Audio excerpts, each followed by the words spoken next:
Is EPCOT lying about the wait times? We're headed on the most popular rides to find out. First up on this adventure, we are going on the newest Remy's Ratatouille adventure. This is part of the new France expansion that officially opened up on October 1st of last year. We're going on it first thing in the morning. It's got a posted 45-minute wait already. This only goes up from here, and I'm wondering if it really will be 45 minutes. It's typically posted around 80 though. And as you can see, the line starts all the way back here. It's wrapped around through the pavilion. Let's start the clock since I'm officially in line. This is definitely a top priority ride when you get to Epcot for a lot of people. It's the newest ride. It's a really cute family ride. And it is a fancy ride, meaning it would be an individual cost, usually $9 or $11, but it could go higher to skip the line. So this is one that if you're not wanting to pay that additional cost, you're gonna probably want to come early. If you can come as an early theme park entry guest, if you're a Disney Resort guest, that's probably ideal. It's also open late if you're a deluxe resort guest when they have extended evening hours for them. Otherwise, it's standby or fancy ride, but it usually clocks in around 80. I'm here in the morning, so that's why it's not quite that long yet. 15 minutes later, and I am inside the building. Also, fun little detail. Look at the wallpaper. There's Remy and Emile and an Eiffel Tower made out of utensils and cheese. This attraction has a lot of really cute details. I actually did a video all about this attraction when it opened with all the Easter eggs and this in the ride and in the land. So go check it out if you want more cute little details. But look at this wallpaper with Chef Remy. All right, we've made it into the artist studio. I haven't been in here in a long time because I tend to purchase the lightning lane if I'm gonna ride this one. It's very cute in here though. Typically what they do at attractions is they just throw up a number to when they open the ride to open with, because they know that that ride will get to that line pretty quickly. So it might be 45, it might be 70 like they usually do over at Flight of Passage or Rise of Resistance, because they know even though if you get in the line quickly, it might not be that long. It'll get to 45 minutes or whatever very quickly. Just grabbed my 3D glasses. It's only been about 3 minutes, and I'm getting pretty close to load, so I think we're gonna be under by about 15 minutes or so. We're having technical difficulties, so I might have spoken too soon about the wait time. But I'm almost at the front, so.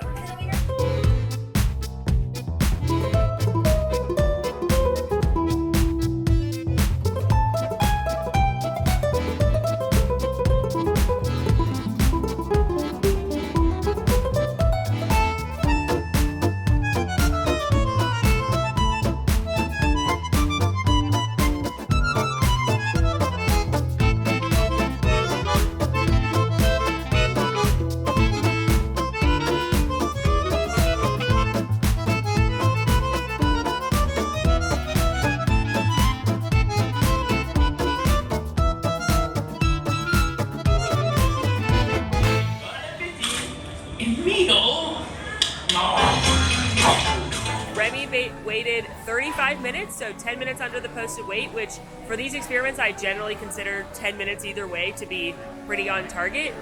Disney likes to post their wait times a little bit longer. They have for all of time, because the wait time is always an approximation, because it can always fluctuate based on guest flow and wheelchairs and loading and all different things. And they would rather it be a few minutes over so you're happy than a few minutes under so you're mad.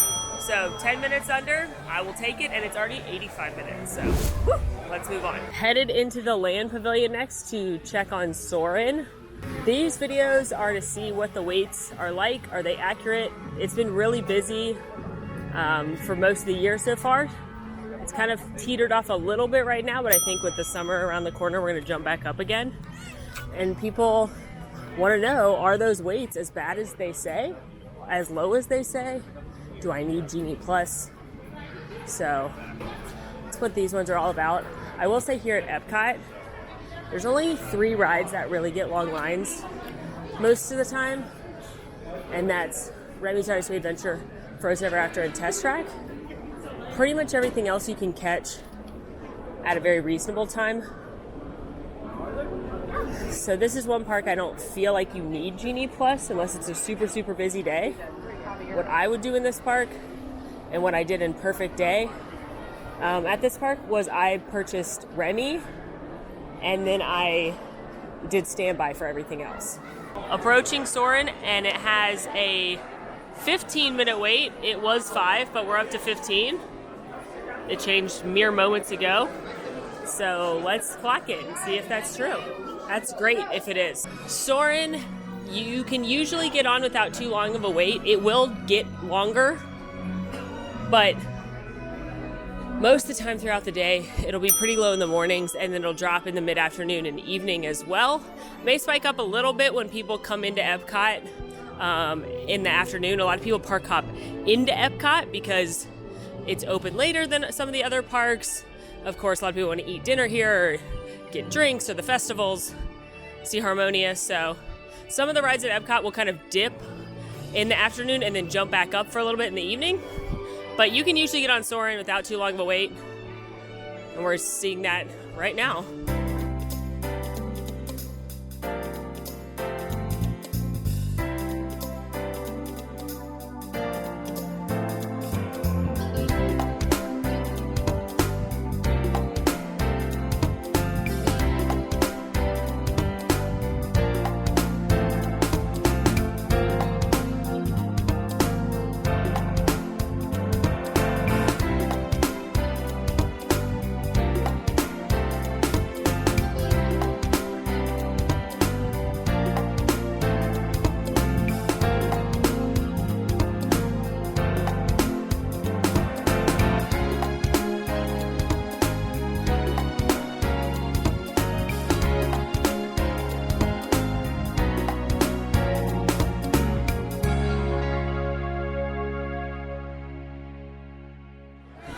Soarin' around the world done. Check.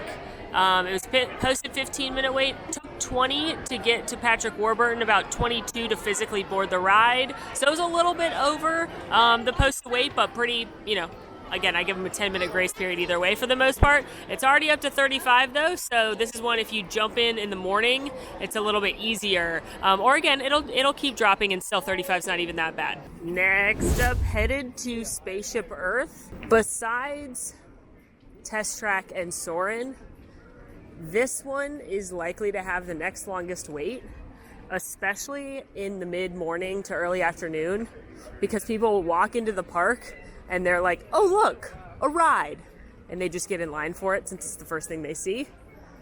So it's got a posted 35-minute wait on the app right now as I'm walking towards it, and we'll see if that's the case. It's about 11:40 right now, so it might be. Looks pretty crowded. Great news, it's dropped to 20 minutes, so I'm officially in line, and let's start the clock. Like most of Future World, yes, I'm still bad at calling it the real names. Because I like Future World because it's all encompassing. It's the whole front of the park. But like other Future World attractions, sans Test Track, Spaceship Earth doesn't normally get too long of a line. It's probably usually the third longest line after Test Track and Soarin', maybe Mission Space. But Spaceship Earth can get up there 45, 60 minutes, but it will usually drop. It usually has a lot more variability than something like Test Track, which is why I say to keep an eye on it. And it should drop, especially if you're in the morning or the evening.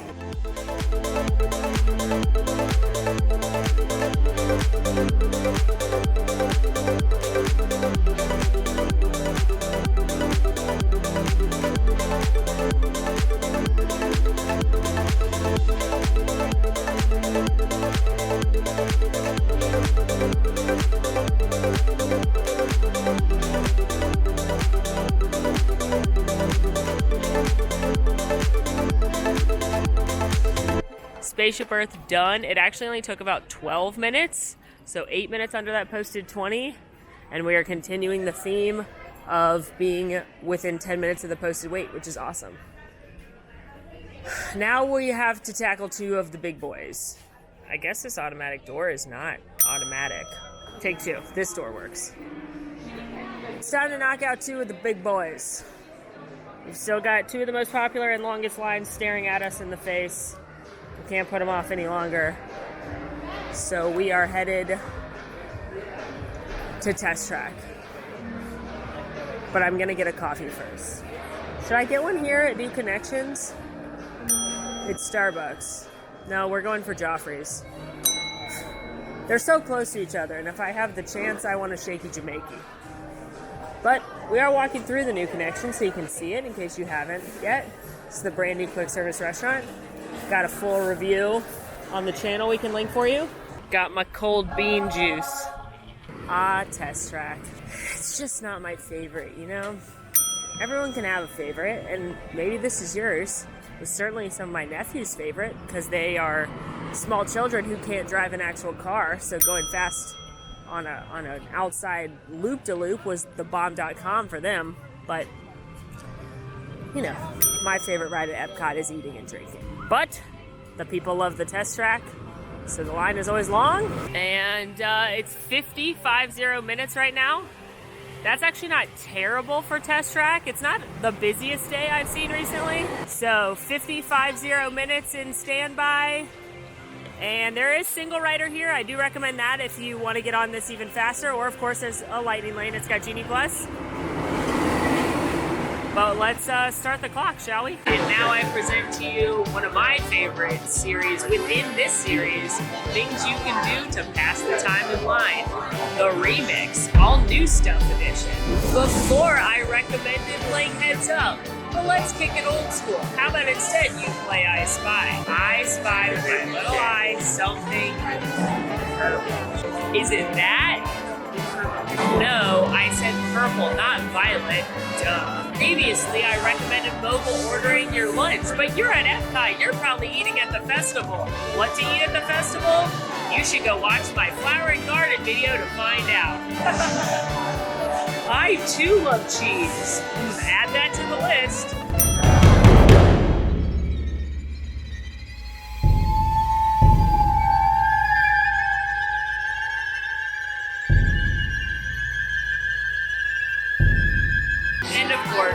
Fight with your family. I don't mean Toby Maguire's the best Spider-Man. He's absolutely not. 25 minutes in, and I'm at the design studio.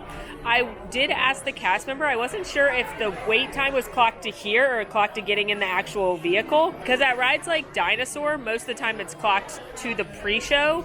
But you still have a ways to go. And he said at this attraction, the wait time is to physically getting in the car. 25 minutes into this room, we'll see how long it takes me to actually get into my test track vehicle. I think I'm going to make it the most powerful car I can make. Yeah, that's what we're going to do.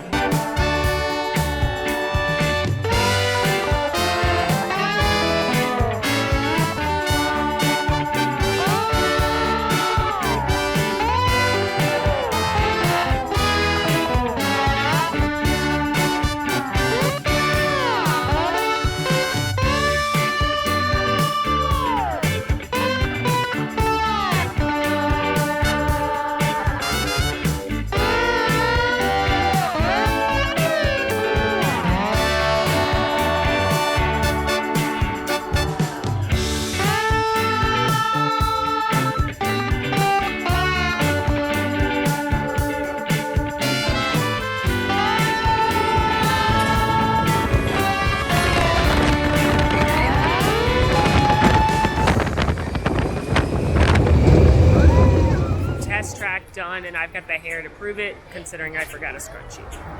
The test track was 40 minutes to get in the car, 50 minutes posted, so once again, within 10 minutes. EPCOT, we asked if you were lying, and you are not lying, and we appreciate that. There's only one thing that could throw this experiment off, and it's those frozen sisters, and I'm not going to lie to you. I never do, but I don't know why I felt the need to specify it right now. It's always good to remind people you're not lying.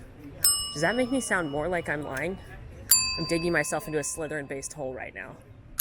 Anyway, Frozen Ever After has been shut down for like several hours, and it just came back up. So I'm walking very slowly because this possibly could skew the data, because my assumption is they're just going to slap a time up there, much like they would at the opening, knowing people are going to run over to ride it, since it's going to be low initially. Which, you know, that is a good pro tip if there's a ride you want to ride and it goes down, which lots of popular rides. Rise the Resistance, for example, Test Track, Frozen, Remy's Ratatouille Adventure. Decent amount of technical difficulties, Rock and Roller Coaster. And while I wouldn't tell you to linger around that ride forever, if you like time it right and you happen to be right there when it reopens, you can usually get on without too long of a wait. So we'll see what it says. In the app, it just says available now, which is what they normally put on like filler rides. And we all know Frozen's not a filler ride. So we'll see what's posted when I get over there. It just populated at 65 minutes. 3 seconds after I said that. So that's what we'll be going on. All right, Frozen says 50 on the outside. Let it start the clock. One thing I will say, this is very delicate advice that I just gave you about being able to jump right in line, because there's a very short window for that.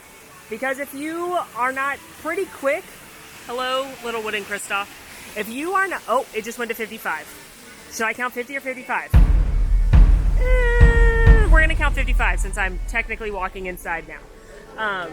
If you are not super duper quick at getting in the line right when it comes back up, you're then looking at a very slow moving wait, because they have to prioritize Genie Plus normally, and therefore when a ride comes back up, it's even more of a priority to get Genie Plus through, because they have to prioritize everybody that had a Lightning Lane booked for right now, as well as the whole time it was down. All those people can come back and use their Lightning Lane, and they're going to prioritize those people over standby.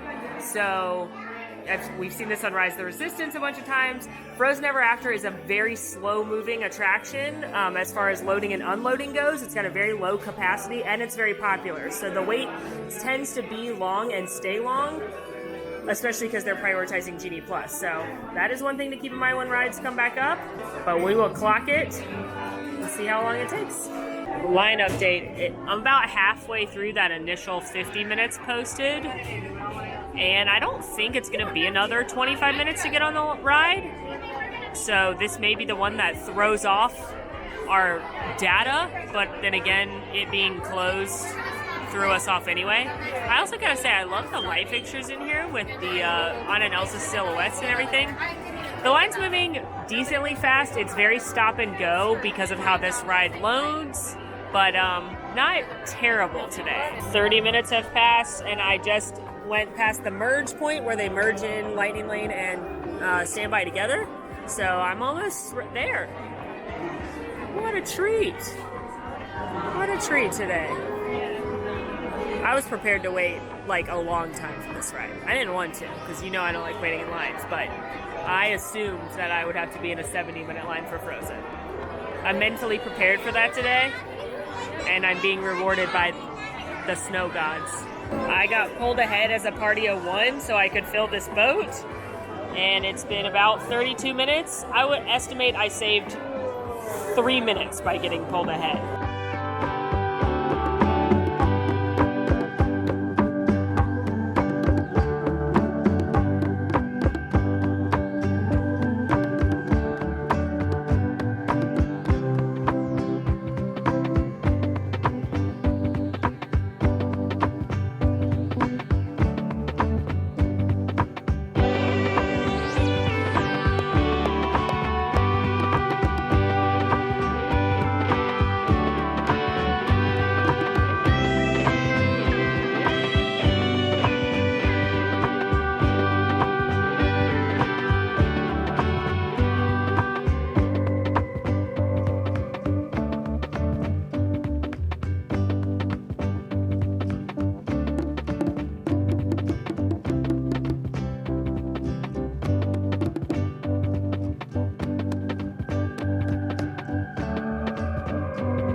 Couple minutes that I saved by like being able to skip the line because I could fill in the last row. I'm saying it was 35 minutes. It was really 33 skipping. You get it. So that was 15 minutes less than the initial 50 when I got in line. So not that big a difference. And as I said, I knew this one would be wonky because it just came back up. And it's already at 70 and it's wrapping around outside. So I believe it. Frozen Ever After is a tricky one to tell you the best time to ride it, because typically if something like that where it goes down doesn't happen in the middle of the day, it's pretty long all day long. So my recommendation in this park is typically to buy Remy if that's important to you, and then rope drop, test track, Frozen, and then you can usually do Soarin' somewhere in the middle, or do single rider at test track and still rope drop Frozen. Early theme park entry is a great time to do Frozen, as well as if, again, you're a deluxe resort guest. Great time to ride Frozen. You can get a lot done during that extended hours as a deluxe resort guest at this park. So at that point, I would tell you not to buy anything. Sometimes people, like this Viking, probably say, Molly, you hate water rides, but I get super wet on Frozen. How do you like Frozen Ever After so much? And I say to you, when you're alone, you can sit in the middle. And the middle seats don't get as wet as the sides. Sacrifice your children to the sides. Adults, you don't need to get wet. Kids love getting wet. Pro tips. We set out today to find out if EPCOT was lying to you when it came to wait times, and it turns out, no, not really. Every ride I did today was within 15 minutes of the posted wait time, most of them even less, especially compared to the other parks, especially Magic Kingdom and Hollywood Studios. If you go look at that data, there were some that were way off from the posted wait time, and that didn't happen one time today at EPCOT. So seems like EPCOT's telling the truth, which is nice. At this park, again, I don't think you need Genie Plus unless it's a super, super busy day, or of course you're hopping in from another park and you've already purchased it. I think for a perfect day in this park, if you're coming in early, knock out a couple heavy hitters and maybe just buy Remy, or if you're like a lot of people, many of the rides aren't that important to you and it's all about eating and drinking here at EPCOT. So we've done this at the other parks. Go watch those as well. We've got Universal coming. In the meantime, friends, go watch Perfect Day at EPCOT, and it's been magical.